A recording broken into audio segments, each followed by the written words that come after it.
Yeah. And then as we go through this, if you have any questions, you can type them over in the message box over at the bottom. If you start with a /Q, it'll actually show up in our questions section on the screen. So we'll know for sure that you're not just giving props or, praise or whatever it may be if you got a specific question about any of the content that we're covering. So Shecky, without further ado, I will let you take it away, buddy. Awesome. Thank you so much. I'm very excited to be here. We got a big week. I know Kurt has exactly 2 days to get better because we've got a big webinar to do on Wednesday. But just for those of you who are fairly new to Blab and figuring it out, if Nick or myself happen to say something that you like, just click on the little, I'm not sure if I'm pointing in the right direction. It's either there or there on the screen, the little hands up there, and that just kind of, like I'll do some for Nick right now. It just means we're giving him props, right? So thank you very much. And then also there's a button there to tell a little bird. So if you want to let your friends and other people know that we're here, we're going to be talking for the next, 50 to 60 minutes or so specifically about content marketing and some of the ins and outs of that sort of stuff.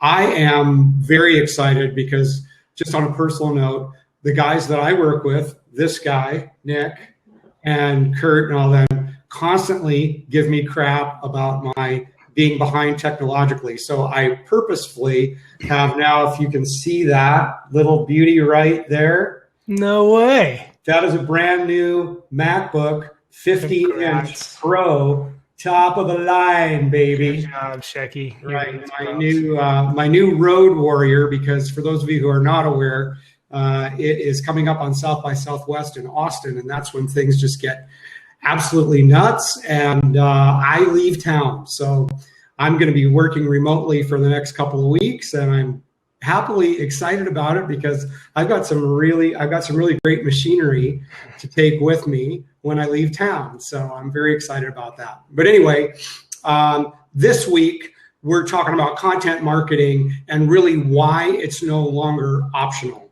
And things are really changing. And just to kind of get you guys caught up on some of the stuff that we've been talking about the last couple of weeks, we're seeing a very big shift in what's going on with the way that traffic gets run and the kinds of pieces of traffic is getting run too. So if you've been in the internet marketing space for any length of time, you've been following along, like pretty much everybody that's done any training, there's this one mantra that's been around in the internet marketing space forever, and it goes like this: the money is in the list.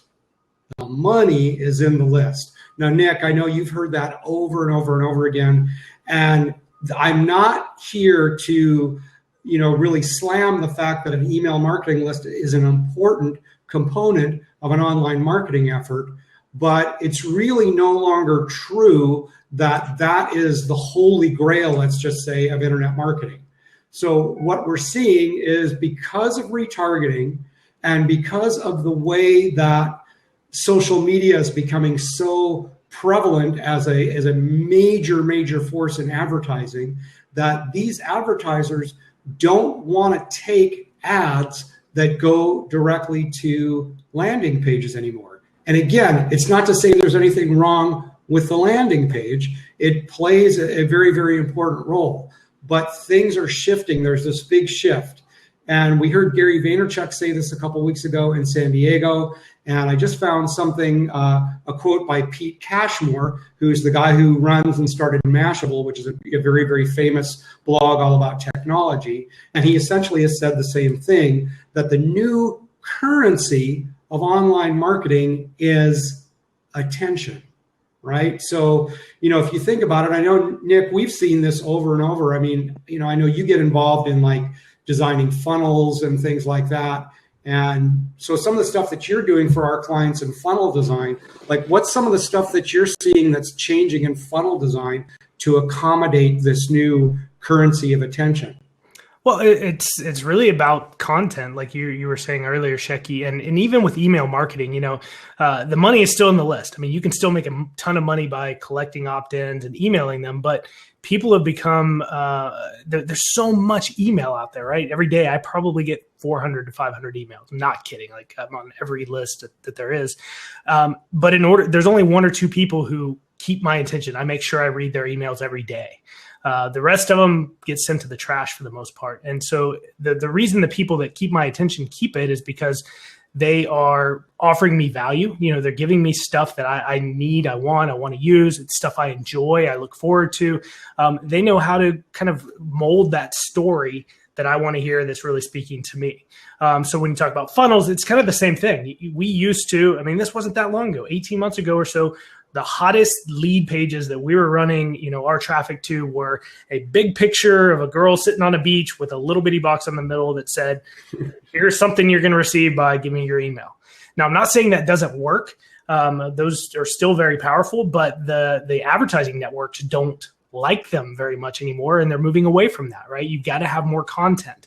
And so in building funnels, we're having to provide a lot more content for people that we're driving the traffic to, right? You got to have either a blog post that you're sending people to that is of interest to them, or maybe a very long, well-written sales page. And even better than that would be a video with a long-form sales letter if you're sending people direct to a sales page. So it's becoming, the marketers kind of ruin everything, as Gary Vaynerchuk said, right? And so things that work really, really well 18 months ago don't work as well now because the networks, Google and Facebook and all the others are growing up, right? And the idea, the reason they're doing this isn't because they want to hurt marketers.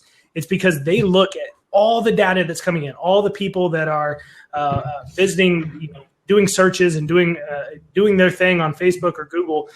They see when people don't like something. For Google, it's called a bounce. If somebody goes to your web, they search for something, they find your website, they go to it, and 10 seconds later, they're back at Google looking for something else that matched the query that they were looking for. It's called a bounce, right? Google doesn't like that. That means that whatever result they gave that had you in it is not relevant to what that person was searching for. And so it's going to hurt your site in the eyes of Google. Same with Facebook. If you're sending ads or people to things that aren't relevant, that they don't really like, they're going to stop showing your ads. And so your message needs to match what your marketing says, right? So once a person lands there, it needs to provide them value. It needs to provide them the reason that they originally clicked through. And ultimately, it shows that you're providing value to Google and Facebook and all those others. So long answer short, Shecky. That's what I'm saying. That's exactly right. And what's funny when you were talking about that girl on the lead page, I feel like I know that chick. Like I've seen her on so many different landing pages. And you're right. It was only 18 months ago, and we were training on this stuff. Mm-hmm. We were saying like, hey, this is what you do, and drive your traffic right to this opt-in page. And you want to use a technology like lead pages because Now, I still think that that's a really viable service, really viable piece of software. Absolutely. But what's interesting is what's happened is there's really, and if any of you know lead pages, and just to talk technology for a little bit so you can get an understanding of what some of these big networks do. Lead pages gives you two options, right? It's a service that allows you to set up basically landing pages and thank you pages, right? So if you don't host it yourself and run it to your own URL, then what's happening is you're essentially using like a subdomain of lead pages, like yourname.leadpages.net or whatever it is. And anything with that URL actually got banned by the big advertisers. So lead pages obviously was hating it, but to an extent, I can see why it happened, and I can see why the marketers were upset about it too. But it just means like, look, do a little bit of extra work, post your own stuff, make things a little bit more unique to you. And so what was happening is that the technology is such that they can just crawl all the stuff that's coming across the advertiser's plate, and they're seeing all the stuff that just looks eerily similar. It's like those replicated marketing sites that you can buy into and that sort of stuff. And those, of course, have been long banned as well, too. So what does that tell you? That tells you that you have to provide unique, and I'm using that word unique on purpose, relevant content. Now, when I say unique, it doesn't necessarily mean that you can't borrow ideas. And like for me, I'm almost like I'm dangling right on the edge of plagiarism. Like I readily admit it. Like somebody's got a really great idea. I love that idea. I'm just going to put my spin on it when I put a blog post on it. And even if you read the last 3-4 blog posts that I've done on the Social Media Ad Genius blog, I think they're fantastic, of course, because I'm a little bit biased. However, they're not exactly like rocket science new concepts. They're my spin on things and portrayed in a way to help you understand and gain an understanding of the weekly topics that we're talking about. So interestingly, again, we can look at things like Lead Pages has great value. Your autoresponder, Aweber, great value. Email list, great value. Those are all great assets to have for your business. But if we go back to this model of attention being the new currency, and Nick, you said it yourself, like you delete almost all the rest, and you only follow a couple people in your email list, right? Well, in order to even get into somebody's email list, you're going to have to create attention. And a couple weeks ago, we talked about this content ascension model, where essentially that first piece of information that you're giving is really more just about awareness in your marketplace of maybe their problem or some of the things that you do, or just, you're just opening up a conversation. It's not a real salesy piece. It's something that's definitely leading people down a sales funnel, right? But it would lead people, say, to another page or another blog post or any piece of content that is what I would call a comparative page. Those were my words, right? So that these people, first were finding about awareness about what's going on. If they want to read further, now they're comparing the kinds of solution that you might have to other things that are available in the marketplace, or other things that they may have already experienced in an effort to solve whatever the problem is that you're solving. So that by the time they get done reading that piece, right, they are now have some idea that your solution is probably superior, right? It's a sell, but you have to look at it kind of as an extremely soft pre-sell, right? And what I love about this, and of course, what makes this all possible is, of course, retargeting. Being able to send somebody to a site and go, if you clicked on that link and look at that article about, bicycle riding, now I know you're interested in bicycle riding because you clicked on that link, right? And I'm going to cookie your computer, and now you've just qualified yourself without an opt-in. This is what's so beautiful, right? So now I can continue to send you relevant content about maybe the way you're riding bicycles now versus the way you could be riding it now. The likelihood of you reading an article like that is very high if you already clicked on that first one. So that's kind of what I mean conceptually by the content ascension model. And I don't want to give away the farm, but in this week's training on Wednesday, there's a lot of really cool stuff in there, but we're going to talk not just really about that. That's sort of the basic concept of what we're going to move through, but we're going to talk really about the different ways to create content. And I've got some really awesome memory joggers put in there that if you're struggling with how to get content, you will not be after coming to Wednesday's breakout session. Okay. So we've got 5 different memory joggers built in. That's sort of part 1 of the training. And then part 2 of the training is all about how do you marry that? How do you make a whole calendar and lay everything out for all the stuff that you're going to do? And then how do you marry that to your ads?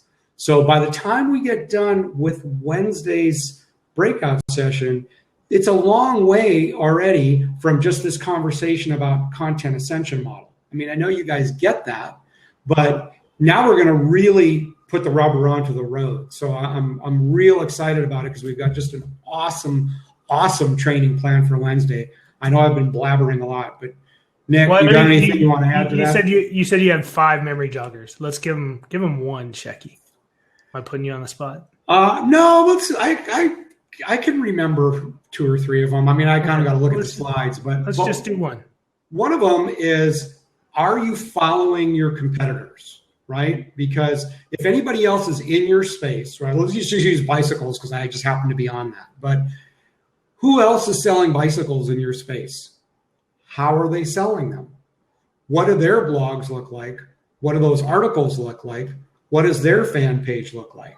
So you can gain a lot. You can get a lot of now, because for example, I look at, Nick, we follow some pretty nice marketers out there, right? And I'm familiar with the 2 that you follow, and I follow a couple of guys that are very similar to that. But when we get together for our meetings every week, we've usually got kind of this conglomeration of 4 or 5 ideas of guys that are putting out stuff in our space, in the, how to be successful at internet marketing, how to be successful at Facebook advertising in our space, right? And that bleeds over into a lot of things like copywriting, et cetera, et cetera. But by the time we sit down for our meeting, we've already read 3, 4, 5, 6, 7 articles, right? And so we've got an idea in our head. So when I go to write that article, sure, there's a lot of inspiration that came from maybe 4 or 5 other things. But when we talk about it, one of the things that we really dive into in our meetings is, how do we want to posture this information, right? I mean, it's been said, there's really nothing new under the sun. Okay, I don't know. I don't necessarily agree with it, because I think there's some amazing technology coming out now, and we can get into a whole conversation about that. But in the land of marketing, a lot of us are learning from each other. All right, and you're learning our spin on things now within this conversation, within the articles that we write, with the coming to the breakout trainings on Wednesday. And many of you that are part of our community also operate your own agencies or operate your own training systems. And so as such, you take what we learn, you go and apply it, and then you tweak and you put your own spin on things. And that's totally fantastic. I think it's great.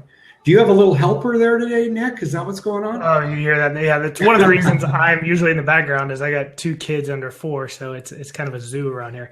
But Shecky, I just dropped in the blog URL for our Social Media Ad Genius blog, because you wrote a great article this week. So when we're all done, everybody go visit that and read Shecky's article. It's the one at the very top of the page. Oh, sorry. I thought you were going to say something. But I said thank you. So you were talking about technology, and one of the things that you bring up in that article is BuzzSumo. And I know we've talked about that before on these calls and these blabs. But BuzzSumo is one of the greatest kind of technology tools for this content piece, right? We know a lot of the big guys that are using this, and we're using it as well. It's a way for you to identify what your audience is really interested in, right? What is being shared virally or shared a lot on Facebook, Twitter, YouTube. I think Google Plus is even on there. And so you just enter a topic. And I was actually playing with it a little bit this morning. You enter a topic, and it's going to tell you these are the top rated posts from these different networks based on the keywords that you're dropping in there. So you're not really having to start from scratch. And what am I going to write? You were talking about bicycles. I don't know. We could probably look up bicycles in BuzzSumo, and 100 articles will come up that reference a bicycle, and it'll give you some ideas of what you can write about. Or you can do what we've been doing for years, which is called curating those articles, right? You basically just take that content and kind of give it your own little spin. You can even pull some quotes and paragraphs out of it, and give your feedback on what's being written. And there you have a brand new piece of content. And that's one of the things the search engines love. They love curation. They love that, taking something that already exists and then adding to it, adding your own spin, giving it a different perspective. It's one of the things we used when we were really heavy into SEO 5-6 years ago. And it's still something that's very pertinent, probably more pertinent today than it's ever been. And probably the biggest example of that was the Huffington Post. This is when curation really became a big thing in the internet world, when Huffington Post was purchased by AOL for, I don't know, some sickening number. Yeah, I think there was a B in there. But what those guys were doing was not necessarily creating their own content. They were taking the content that was already out there, putting their own little spin to it, and posting it on their site, and just driving tons of traffic to that. And it's what newspapers and magazines and all sorts do, even with the Associated Press, right? One person will go out and write an article about what's going on in Slovenia, I don't know, and then all the other writers for the local newspapers will take that information and kind of put their own spin on it, how it relates to where we are locally, and then now you got a brand new article, but it's got the expertise from somebody else out there that took the time to go out and write that. So. Well, yeah, and it's interesting that you talk about HuffPost, because if you think about it, what did they really do? They became a very viable channel. Why? Because they started getting people's attention, right? I mean, again, the new currency of the internet. Just like everybody knows Huffington Post, right? I mean, it's like we just all recognize that if anybody spent any time on the internet, we recognize that as a very I guess I would say legitimate channel of information, right? That's a good place to go and get information just about anything.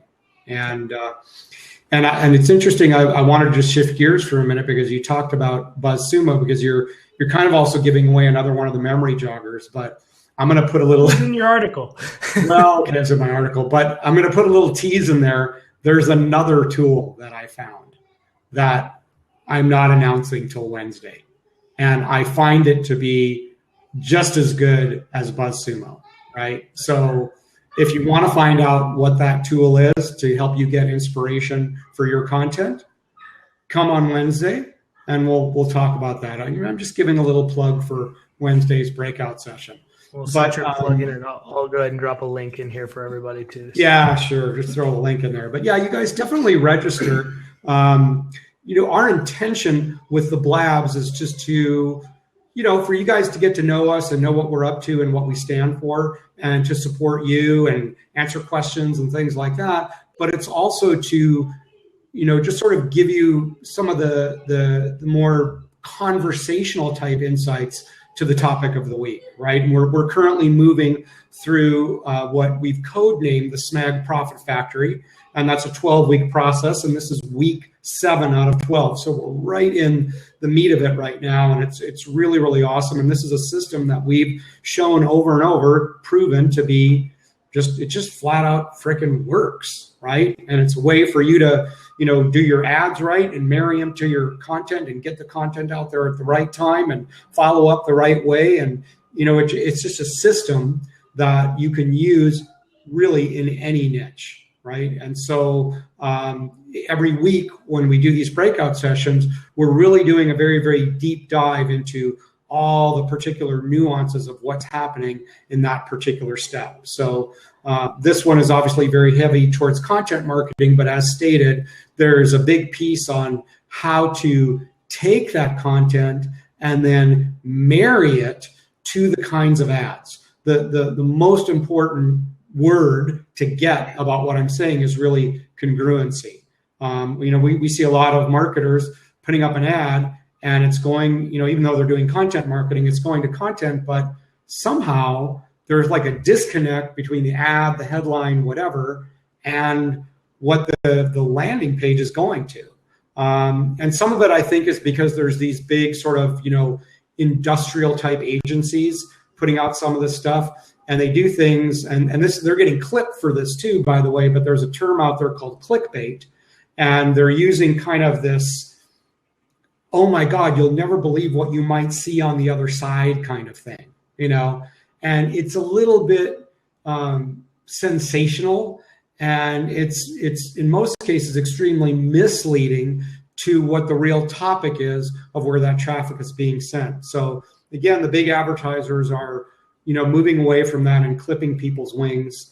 And I'm really thankful for it. I think that's a good thing. I like that, we're forced into being better marketers, right? We're forced into saying, look, we're going to be congruent. We're going to put out an ad that tells exactly, yes, it's got hype to it, right? We're still selling, but in essence, we're selling the click, right? If you're interested in this topic, this is an amazing topic, click here, and the topic is exactly what we announced in our headline, or it certainly is very related to it. And that's a good thing, because why? Because again, with the retargeting pixel, we're using that first click to qualify our audience now. It's not that they're opting in. It's just, that's automatically qualified. So I just want to make sure that everybody gets that. Now, I know I'm rambling, but I want to shift gears because you may have seen me writing some stuff down because you talked about, I guess you're over here on my computer, Nick, but that's right. You talked about SEO. And I don't know if you guys know this, but Google in the last, I don't know, it was like 8 days ago, 10 days ago, made some gargantuan changes to the page that you see when you do a Google search. So there is no longer, except in some very unusual circumstances, there is no ads going down the right-hand side anymore. None. They're gone, right? And essentially what's happened is instead of the top 3 places being for advertisers, I believe they've moved to the top 5. So when you get into 6 and 7, that's where your SEO comes into play, and then there's more paid ads underneath. So again, if you think about the old-fashioned newspaper term that we still use in the internet called above the fold, which always used to mean that when a newspaper is folded flat, if an ad was above the fold, it appeared on that top thing, before it got folded on, it was visible from the top of the news rack.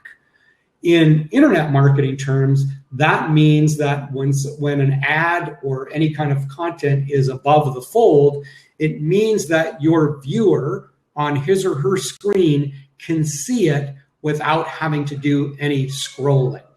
So think about this now in terms of SEO. If the first 5 slots on Google are all paid ads, you pretty much have to scroll to see 6 or 7. So in essence, Google has removed any SEO from above the fold.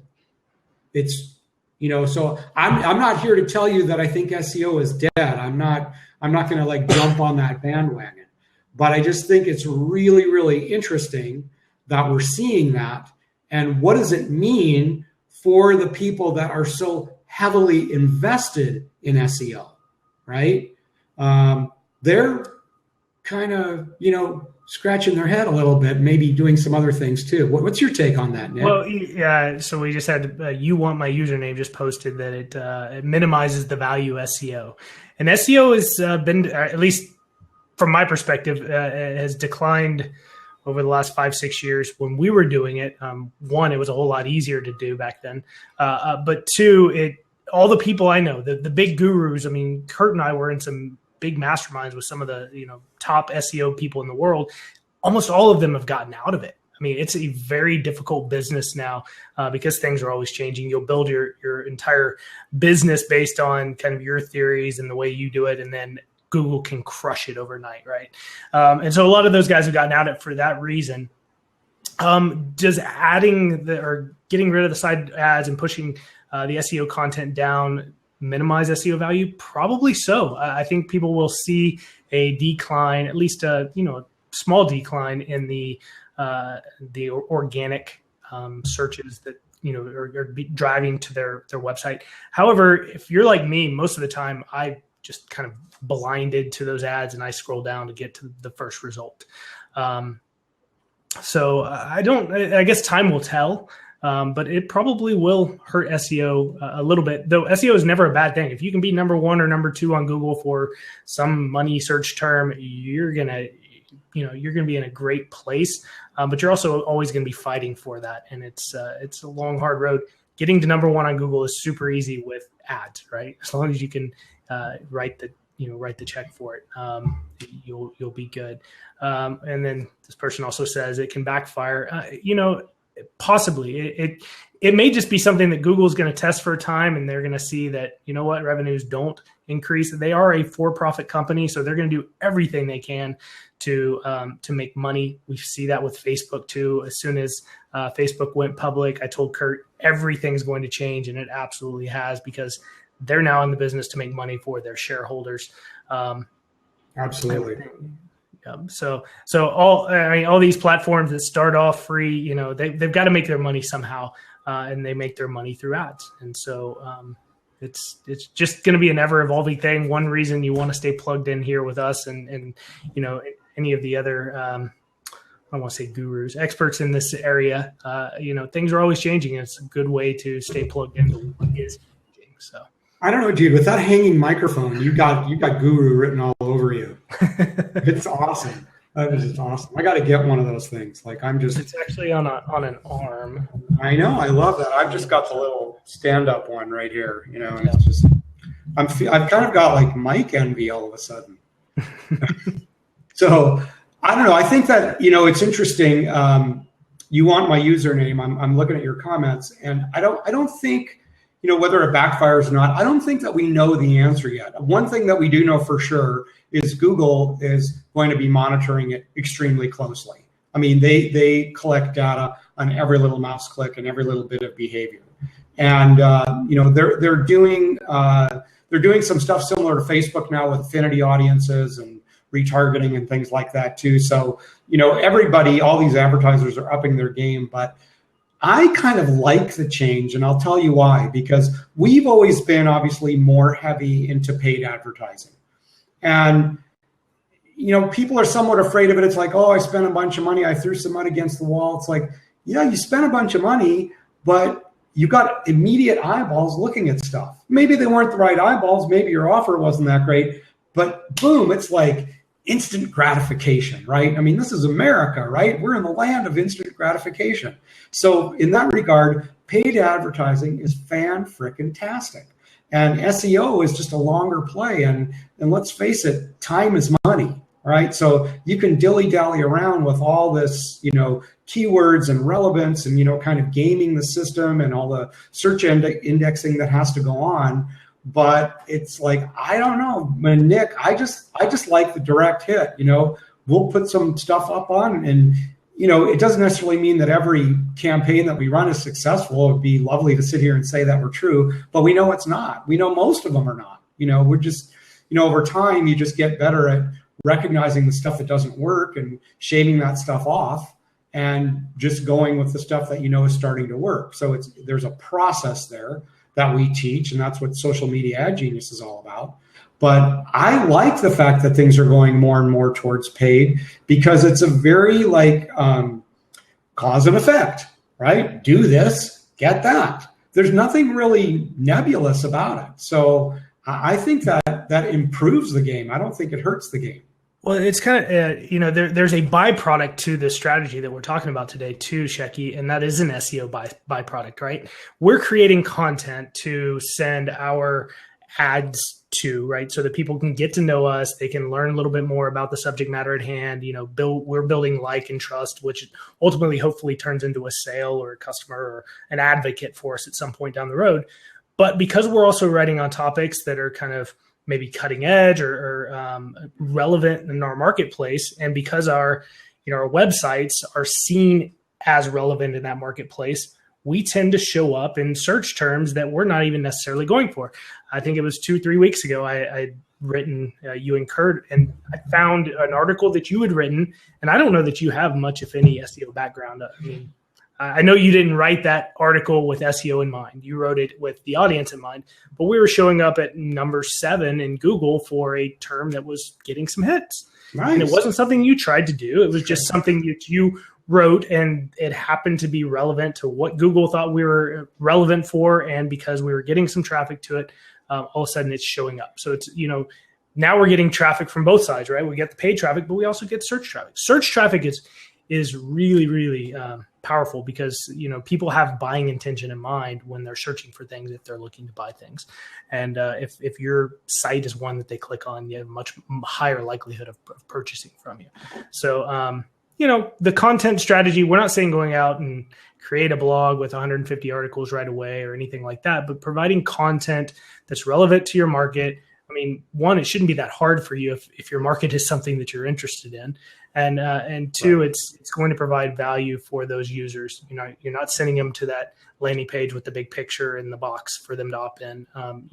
Basically you're providing value. It's the law of reciprocity, right? You're providing them value upfront, not necessarily asking for anything in exchange. But ultimately you're building, you're giving them something, and at some point they're going to want to give you whatever you're asking for them because you provided them value in the long run. Yeah, agreed. Yeah, you bring up a good point too. There's definitely a symbiotic relationship between SEO and paid traffic, and there's definitely one hand can wash the other. And again, I'm not here to slam and say SEO is dead. I'm looking at some of the comments here. Can't Swim says you can faster test your offers with a small buck, and yes, that's absolutely true, and that's absolutely what we teach. And so you can find out with paid advertising, if you're doing it right, you can find out very quickly if indeed you have a viable offer, or if you have a viable offer, if you have a viable ad campaign, right? So, or if your content is even interesting to people. I mean, you pretty much find anything, and it doesn't really matter a whole lot. And I know that Nick, we've been sending out a couple emails this week about Fred Lamb's book. I was just thinking about that. Yeah, and Fred Lamb's a great guy, and he's been in the internet marketing space for a while. And his whole deal is he never spends more than $5 to start an initial test. I mean, this is a guy that's like now a multi-gazillionaire, right? But whatever that number means, but he still goes in with $5. And I just love that strategy, because it's like, why waste a bunch of money if you can find something out for $5? So yes, I agree with you, Can't Swim. I don't know really your first name, but I'm going to call you Can't Swim. That you can test offers faster, and that's exactly what we teach. And then you want my username also says, doesn't that skew available eyes to only the companies with cash hurting small business? No, I don't agree. I think that there's a lot of small business advertisers. I mean, many of our clients and customers are small business. And what we teach is start small and scale up. So I don't think that skews it. And I think when done right, look, if you're a member of Social Media Ad Genius and you've gone through that stuff, and you come to these kinds of conversations, and you come to the Wednesday breakout sessions, right? And you learn and you apply. That's an important word. Apply the stuff that we're teaching. And you could be not a small business, you could be a tiny business, right? And still do really well. And still, most importantly, is with a small budget to start, you can get the right eyeballs in front of the stuff that you want them to see. Now, does it happen overnight? No, I don't think so. I mean, there's a learning curve, and I think that depends on really the motivation of the person that's learning behind the scenes. But, we're doing everything we can to give you this, what we had coined as like this total immersion process, right? So, like, for example, we mentioned the articles that I write. So if you like to read, you can read an article. If you like to hang out and chat, like Nick and Kurt and I do, which we all kind of like to hang out and chat. So these blabs are kind of fun, right? We can just sit and talk about marketing, and it's fun, right? And gain some good insights, and it's great. If you really like learning kind of more in a, on your own in a video format where you can stop and pause and apply and whatever, then Social Media Ad Genius, there's not a better course out there, right? That's a different way of learning. If you like to be, have explained things more in a format that you can't pause, right? And you really want to just take me through it and show me how to do it. That's what all these deep dive Wednesday breakout sessions are all about. Now, it's not to say you couldn't go back and watch the replay and pause it when it gets to like that really key moment. Of course you can. But there's something about, the benefit of live. And then for those of you who aren't aware, I'm going to mention this too, because we find that a lot of our students like to be consulted, coached. I'll even use the word handheld through a process. So, for example, we have a lot of people that will hire us to take them through this whole content ascension model that we just talked about. It's like, how do I get my content out there? How do I get these tracking pixels in place? How do I, escalate people into my opt-in page? How do I really create this whole funnel, right? And how do I get it built in such a way that I can get this thing so good that if I wanted to, I could hand it off to an advertising professional. They could just run traffic to it. It's ready to go, right? And so that's one of the things that we offer. And we call it an onboarding process. Doesn't necessarily mean you're onboarding with our agency, But Nick, lately we've had a lot of people that are really benefiting from being able to just pay for that small portion of that without having the bigger fees of hiring an agency, right? That's not to say we wouldn't talk about hiring as an agency, but even our clients that are spending, $100,000, $200,000 a month, these are companies with really, really big ad budgets. Before we run traffic for them, we take those exact companies through this same process. So if you're on this call and watching this and you want to participate in something like that, everybody that we've done this with has just come out like, oh my God, why didn't I do this sooner? So if that's something of interest, Nick, do you happen to have, as long as I'm talking about this, do you happen to have the link to that sends people to fill out the little form to say, hey, maybe I'm interested? Maybe I do. Yeah, I don't know if I ever created a short link. I've got your long link. It's actually in the blog if you go there. Oh, okay. So yeah, so click on the article, and once you find that article at the bottom, there's an opportunity to find out more about it. And it's like literally, what is it, like 30 to 60 seconds to fill out the application, Nick? It's like, right. It's just a couple little pieces of information about your business, and that sends the form into us and alerts us when we reach out to you and have a meaningful conversation as to whether this might be a viable alternative for you or not. So if that's of interest for you, just go to socialmediagenius.com, click on, of course, one of the most fantastic articles written by some dude named Shecky, and then scroll to the bottom and you'll get right there. So anyway. Going back to the question about from you want my username, doesn't that skew the available eyes on companies? I think we got a little bit away because we started talking about SEO, and that's not really what today's about. But yes, in Google's eyes, it might hurt the little guys. I would say it would depend on your market, what you're doing. If you're trying to sell insurance here in Austin, Texas, then you're going to be fighting against all the major insurance company. You're probably not going to get the number one spot for health insurance unless you've got millions of dollars to pump into AdWords. The good thing about advertising online now, though, is you've got things like Facebook, right? So with Facebook, you can just narrow in, I want to target just this market and just these people. This is my ideal avatar. Now you're not necessarily fighting against all those guys. You might be in search in Google, but with Facebook, you've got a whole nother, opportunity that you can plug into and reach out to. So I would say, your question, I wouldn't say wholeheartedly, no, it's not going to hurt the small companies. It very well may in specific niches, but not everything, in the long run. Go ahead. Well, Nick, I'm sorry, I don't mean to cut you off, but I'm saying if you go back to this conversation about content ascension model and you say run traffic, say on Facebook, you don't have to be the top guy. That's kind of what this whole point is, right? Yeah. Like if you run traffic to just a little harmless blog post and it creates awareness about what you're up to, maybe it isn't a big niche like health insurance, right? But we all know that people buy, it's the old KLT formula.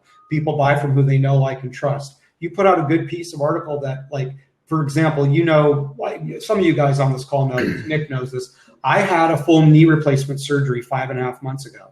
And to go through that process with, the whole craziness with Obamacare and all that other kind of stuff and having to buy up to a different, oh my God, like this was just like, and I'm still reeling from it. I'm almost 6 months later and I'm still trying to figure out what bills and what apply and what don't. It's an absolute nightmare. So if a guy like me was going through that and I read something like, here's a simple way to have a knee surgery and do it with put $1,000 in and fill 2 forms and be done. Like, do you not think I would be paying attention? So I don't need to be that top guy on Google. If you put an article like that in front of me on Facebook, I'm going to devour it, right? And maybe it's just an example because we happen to be talking about healthcare, but could apply to anything. And I want to thank Chuck Bartok for commenting here. It says I don't know if you guys are reading this, $5 worked very well, focused and targeted. Had 166,000 person reach with $5 2 weeks ago, 44,000 engaged, decent conversion. Dude, that is freaking awesome. Like, that's so great. So I think that once you kind of get how this process works of putting relevant content in front of people and testing for small amounts, and escalating through retargeting, right, and getting to know you. And in essence, what is it? It's multiple contact points. I mean, again, let's go back to this conversation about attention. It's just getting you and your stuff in front of them a few different times, right? If you scroll right now, right, I'm just scrolling down the list, right?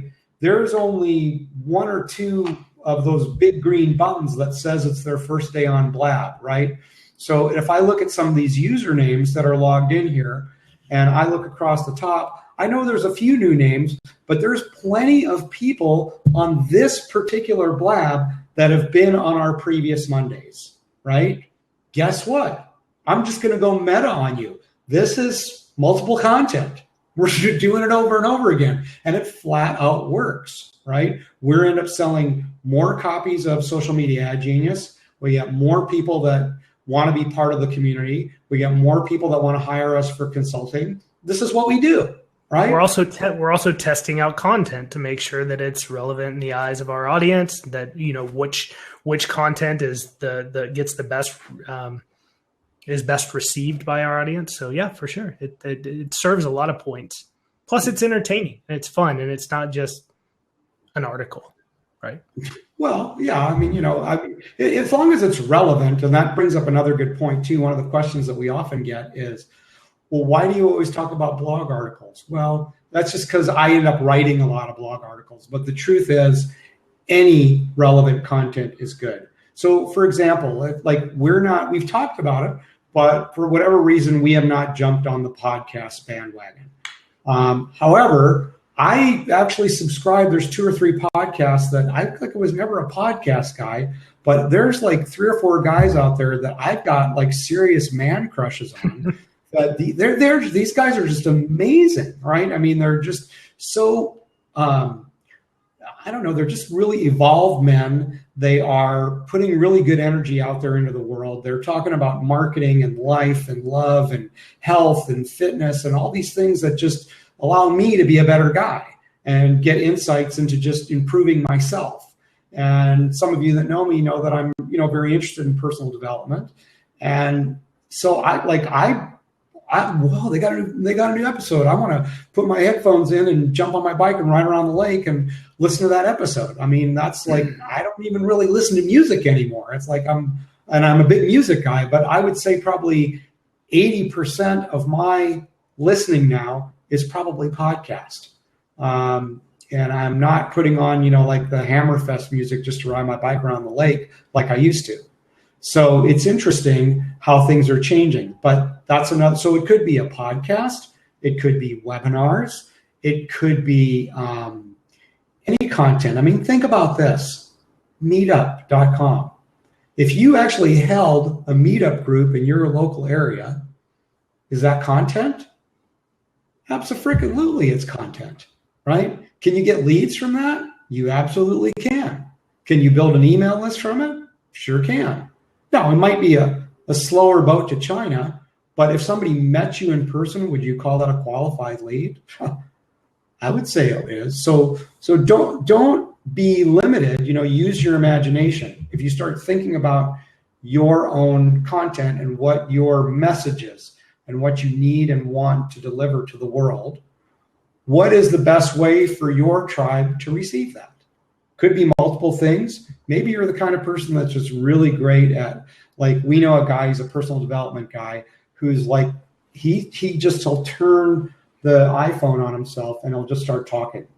And they're the most horrible quality videos because he's like walking and you can see the scenery behind him and you can, hear the wind blowing and all that kind of stuff. But his content is so flippin' good. And he does these things that are like 2-3 minutes long. And he does like 5 or 6 of them a week. And they get shared by thousands of people on Facebook, right? So he's talk about SEO. He's getting a lot of just, viral content, viral spread, just a result of the high vibe and the quality of his content.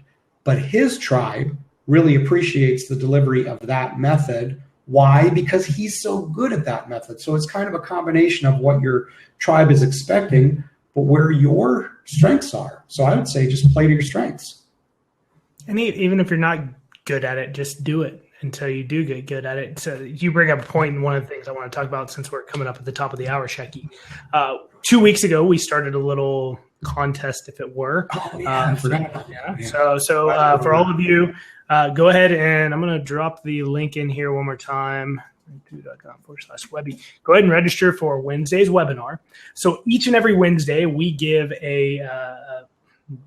we call momentum step. Momentum steps, yes. So a momentum step is what do you need to take action on this week to kind of keep you moving forward as we go through this entire process. And it's kind of our way of bribing you to better your business with the information that we're giving out, here for free. And so the contest rules are to basically send us a video with your momentum step for that week, and how what it's done for your business, what you did to follow that momentum step, and then how it's affected your business. And so, Shecky, I don't know if you saw the video that we got a week and a half ago from a nice young lady who had posted a video on her Facebook page and boosted that post, only to realize later on that she had posted the video upside down. So if a person was watching the video in their feed, the entire thing was upside down, which may have been a great strategy. It probably got more interest than it would have otherwise. I don't know. You got to test that. But because of that post, she got a sale, which was the whole reason that she was going through that whole process. So she was elated that that she was able to take action on what we had given her that week and saw the results almost instantaneously. And we'll ask her permission to make sure that we can share that, and we'll send an email or something with detailing what happened there. Shecky, tell them a little bit about the not competition. Well, it's a contest. And to an extent, it's a competition too, but here's essentially the way it works. We are just so stoked about wanting people to move forward, right? I mean, we can put out all this content, and let's face it, there's doers and there's non-doers, right? We want to move as many people as we can into really being doers and achieving success. I mean, that's why you're here, right? So anything that we can do to kind of help that along. So that's why we created this, I don't even remember what we call it, the momentum contest or challenge, I think. The SMAG Momentum Challenge. That's what it's called, the SMAG Momentum Challenge. So every week we give out these momentum steps. Now, you heard me talk about 10, 15 minutes ago about this onboarding process, about going through the whole thing, that you've got all your content, all the ads related to it, what your goals are with those ads, that whole piece, right, that we typically charge $1,500 for to go through that consulting process. It's 3 hours of our time. So typically it's done over an hour and a half call at the beginning. You go and do your stuff, and then we come review an hour and a half later, right? So we charge $1,500 for it, and frankly, I think that's too cheap. We sell lots and lots of those. We are very busy with onboarding consulting projects. For every week, we're going to have people send in this information. So your obligation, if you want to participate, is you make a brief 5-minute video about which momentum step you took and what the results were. That's it. That's all you got to do. It's 5 minutes. You could be in your jammies. We don't care, right? Just tell us what you did and what the results were of one single flipping momentum step. Send that to support. You want to type that in, Nick? Support at Blackbox Digital Products. Is that the one we're using? That's correct. Support at blackboxdigitalproducts.com. Send the video there, right? We will review them, right? We're going to pick a winner, the best one, every month. So there's sometimes 4 weeks or sometimes 5 weeks in a month. But every month, we're going to pick a winner. And that winner is going to get handed to them an onboarding process. They're going to be given that whole thing, that whole consulting. So we're putting our time and expertise and our money where our mouth is. I'm just going to lay down the challenge for anybody on this Blab. Go ahead and step up. Let's see what you got. All right. I want to see the video. Yeah. So in order to see this week's momentum step, you need to register for the Webby at smag2.com/Webby. If you want to take advantage of last week's, the recording for last week's webinar will be up for 2 more days. Let me see if I can get it. You're cheating. Yeah. Well, why not? So the easier way to do that, FYI, you guys probably already know this, but all of the Webby trainings that we do, I should say webinar, Webby is what we call it for short, but the breakout sessions that we've been doing going through this whole SMAG Profit Factory and all the stuff that Kurt and I have been giving out every week, there is a whole library of those sitting in the back office of Social Media Ad Genius. So when you become a member of Social Media Ad Genius, you're not going to have to worry about a replay expiring like I was just giving Nick crap about, okay? That's great. If you're a freebie, that's great. We're happy to have you, no problem. But if you're part of the Social Media Ad Genius family, you will get that in perpetuity. And I want to give you a little clue. I know I'm looking at the clock and we're almost out of time, but I want to just kind of give you sort of the buzz of what's happening with this Profit Factory platform that we're doing. Maybe unbeknownst to you, but this is essentially the alpha version of the next release of our big product. So whereas Social Media Ad Genius was the bells and switches and flips and how to dial in all your ads and all that other kind of stuff, what the SMAG Profit Factory is all the strategy and the content and how that relates to it. And it's one is sort of the battleground view and one is the 10,000 foot view. And they very much go hand in hand. And we created this SMAG Profit Factory because we started seeing, again, we're just in tune with our tribe and a lot of people asking those kinds of questions that we could not cover when we were talking like about, bidding strategies and how the power editor works and all that other kind of stuff. So there's no question that if you're going to be a successful marketer, you need both. In essence, when you join Social Media Ad Genius right now, you're getting all that stuff for free, right? It's all like that product is once it gets prettied up and we edit those recordings and, just make a couple minor changes, I promise you that's going to be probably at least $1,000 product and it will stand on its own, right? So I would encourage you, if you're thinking about it, become part of the Social Media Ad Genius family. You can go to smag2.com. And I think we offer a yearly package, but most people just come in at $97 a month, and then you get everything. And you also get one of the things that I think is one of the greatest benefits is access to Kurt. And what do I mean by that is when we finish those webinars every Wednesday, Kurt jumps on a call with the Insiders Club. And that's for people that are on those monthly memberships. And you can ask whatever question you want, right? You get direct access to the Social Media Ad Genius himself. And so that's just proven to be extremely valuable for many of our community. So anyway, there you have it. I don't know, Nick, if you've got any parting thoughts. I am jazzed for Wednesday because I don't know if you saw the slides, but there's some really good, this is not just, it's meat, potatoes, peas, gravy, there's a lot in there. Well, yeah, so like Shecky said, there's 5 content memory joggers. Memory joggers, there you go, that you're going to be revealing on that training. And Kurt will definitely be back for that. He's a little under the weather today, so we had to do this thing on the fly. But Kurt will be there. You will be there. We're going to be deep diving into the same information that we covered today, but with a whole lot more detail and links and I gotta give you a bunch of props because Nick, I gotta say, this is my first Blab, Shecky. You had some very, very big shoes to fill, and you did it mighty fine. Yep, very nice. Kurt has big shoes for sure. Yes, he does. Maybe we should just get rid of Kurt, and you and I just start doing these Blabs every week. I always joke that when Kurt and I started this business together, that we decided Kurt would be the face, and we chose very poorly. Yes. But, he's got a face for radio, as we say. No, he's an awesome advocate and a face for our business. So I enjoy working behind the scenes, making sure everything works good. Kurt likes to tell people I make everything he does look pretty. So that's kind of my job around here. But when he's not here, next week, just FYI, Wednesday, tomorrow's a travel day for me. Wednesday and the next couple of weeks of subsequent sessions that we do, breakout sessions, etc., I will be transmitting from a secret location.